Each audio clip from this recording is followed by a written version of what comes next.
Big divisional battle here at pregame.tv in the NFL when the Dallas Cowboys travel to Philly to battle the Eagles. And I tell you what, Brian, the Eagles opened up a 1.5-point favorite in this game originally at one particular shop. Dallas is now the 1.5-point favorite with a total of 44.5. And according to Sportsbook Spy, 80% of the ATS tickets have been written on the Dallas Cowboys in this one. The Eagles followed their MO on Monday night. I mean, they drive inside the 30, 4 times where they came up with 3 points against the New Orleans Saints. It's just what they've been doing all year long. Yeah, it sure has. And I'd like to thank RJ for making us talk about this wonderful game here. I don't think I've won a bet on either one of these teams all year long. And here I'm forced to put out a play here. 50-50 shot. Well, I do have a 50-50 shot. Whoever gets the ball last is not going to score. That's all I got to say. I mean, it's a situation where you take a look at the stats. Oh, these teams are pretty impressive. And then you watch them and you go, maybe not. You throw these two in Kansas City in a hole and never play them again. But, yeah, it's a situation here. Lesser of two evils, I guess. And, you know, Dallas has played, I guess, more as a team this year than Philadelphia has.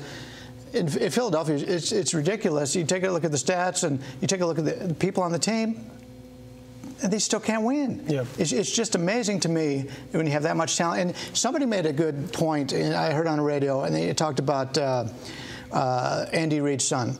Andy Iskoe that brought that up. And it made a lot of sense because he doesn't seem to have, and I've always been an Andy Reid fan, and he doesn't seem to have that intensity this year. Maybe it's because he knows he's lost the team, but it may be something where he thinks, you know, life is more important than football, and I think that's rubbing off on this team. What's wrong with that mindset?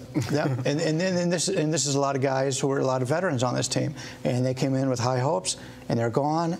The Dallas situation is not much better. Yeah. But I won't be putting any of my money on this game. Both teams have been gaining plenty of yards. I mean, Philly had 450 yards to like 370 for New Orleans on Monday night. But again, we're turning the ball over when they get close to the end zone. But the bottom line is, and I'm going to make this quick, Marco, as I throw it to you, but the New Orleans Saints carbon copied what Arizona did defensively, and this is how we got in that discussion with Andy on First Preview Radio the other night with Andy Iskoe. And I mentioned, you know, I've defended Andy Reid when he's had his people that have gone against him and his insults over the years, but they were not prepared because New Orleans is a bad defense. And they did exactly what Arizona did, and it worked in the entire first half, and it threw Philly off their game. They rushed the A-gaps. That's all they could do, and Philly wasn't prepared to defend when they rushed the A-gaps and made life terrible on Michael Vick. The first drive of the game set the whole tone for the game and what's been wrong with Philadelphia. They opened the game with a 14-play drive that ended in a punt. Right.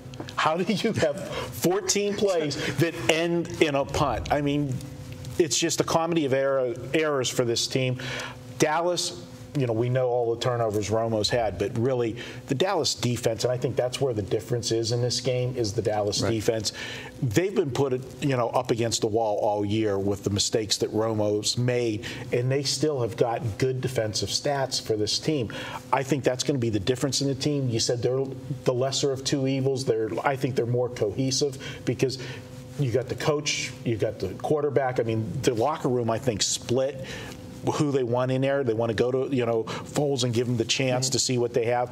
I got to look at me. I don't know which way you're going, but I got to look at Dallas. Well, let's find out, Brian. Your free pick.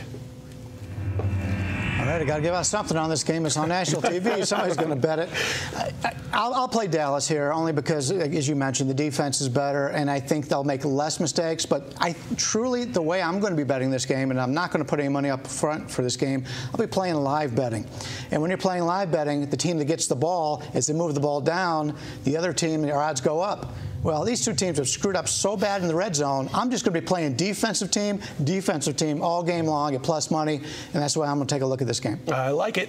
I definitely do. Anyway, Dallas 6th-ranked offense, 5th-ranked defense, 3-5 record, but I think the public and the money is going on the right side. Brian Leonard says take the Dallas Cowboys when we come back. Sunday Night Football, the Texans and the Bears from Soldier Field. Stick around.